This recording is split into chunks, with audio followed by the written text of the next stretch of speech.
Stories की दुनिया को लाइक शेयर सब्सक्राइब करो। एक छोटे से गांव में रहती थी भूरी, जिसे सब भूरी जादूगरनी कहते थे। इसकी उम्र 60 से तजावुज कर चुकी थी। बाल सफेद, चेहरा झुर्रियों से भरा, मगर आंखें ऐसी चमकदार कि लगता था दिल की गहराइयों तक देख लेती हैं। गांव वालों का अकीदा था कि भूरी के पास अजीब ताकतें हैं। कुछ इससे डरते, कुछ रातों को चुपके से उसकी झोंपड़ी के दरवाजे पर दस्तक देते। भूरी एक पुरानी सी मिट्टी की झोंपड़ी में रहती थी, जिसके सामने एक कदीम नीम का दरख्त खड़ा था। रात के वक्त जब चांदनी पड़ती तो उस दरख्त के नीचे अजीब सी रोशनी नजर आती। लोग कहते कि भूरी जुनों से बातें करती है, तवीज़ बनाती है और जो चाहे करवा लेती है। एक दिन गांव के सबसे बड़े जमींदार चौधरी गुलाम रसूल की अकलूती बेटी शाजिया शदीद बीमार पड़ गई। बुखार इतना तेज कि वो बेहोश रहती। सब डॉक्टरों, हकीमों को बुलाया गया, मगर कोई फायदा न हुआ। शाजिया रोज बरोज कमजोर होती जा रही थी। चौधरी की बीवी रूरू की परेशान थी। आखिरकार एक पड़ोसन ने मशवरा दिया, चौधरी साहिब, भूरी अम्मा के पास चलिए, वो जो चाहे कर गुजरती है। चौधरी को भूरी पर यकीन नहीं था। वो खुद को जदीद ख्याल रखने वाला समझता था, मगर बेटी की हालत देखकर दिल पसिज गया। रात के अंधेरे में वो अकेला भूरी की झोंपड़ी पहुंचा। दरवाज़ा खटखटाया तो अंदर से आवाज़ आई, कौन है जो रात 11 बजे आया है? मेरी बेटी बहुत बीमार है। दरवाज़ा खुला। भूरी ने मिट्टी का दिया जलाया और चौधरी को अंदर बुलाया। कमरे में धूप, लोबान और जुड़ी बोटियों की महक थी। दीवार पर पुराने तावीज़ लटके थे। एक कोने में चूल्हे पर हांडी चढ़ी हुई थी। भूरी ने चौधरी की तरफ गहरी नजर डाली। तुम्हारी बेटी की बीमारी तुम्हारी अपनी दी हुई है। चौधरी चूंका, मेरी? मैंने क्या किया? 3 साल पहले तुमने एक गरीब बीवा की आखिरी एकड़ जमीन हड़प ली थी। इसका बेटा मर गया था। वो औरत पागल होकर जंगल भाग गई। इसी ने तुम्हारे घर पर बददुआ दी थी। अब वो बददुआ तुम्हारी बेटी पर असर कर रही है। चौधरी के पांव लड़खड़ा गए।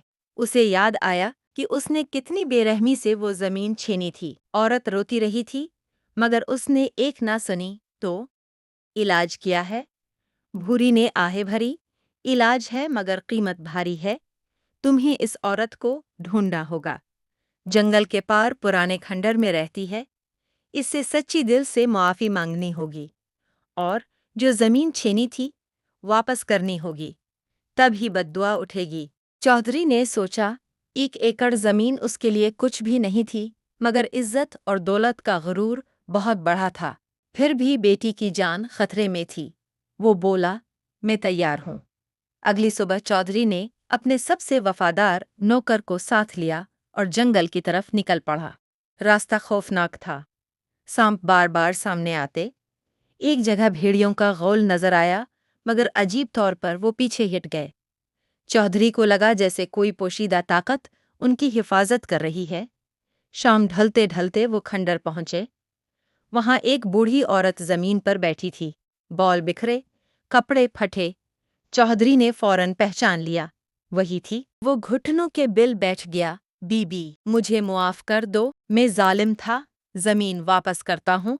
तुम्हारा बेटा, मैंने उसे इंसाफ ना दिया। अल्लाह के लिए माफ कर दो। औरत ने देर तक खामोशी से देखा, फिर उसकी आंखों में आंसू आ गए। मैंने बद्दुआ दी थी, मगर दिल से नफरत ना थी, बस दर्द था। अगर तुम सच्चे हो तो अल्लाह बहुत रहम करने वाला है। जाओ, तुम्हारी बेटी ठीक हो जाएगी। चौधरी रो पड़ा। वो औरत के पांव छूकर वापस लौटा। रात को घर पहुंचा तो शाजिया उठकर बैठ गई थी। इसका चेहरा खुल उठा था। वो मुस्करा रही थी। घर वाले खुशी से निहाल हो गए। अगले दिन चौधरी ने कागजात तैयार करवाए और जमीन औरत के नाम कर दी।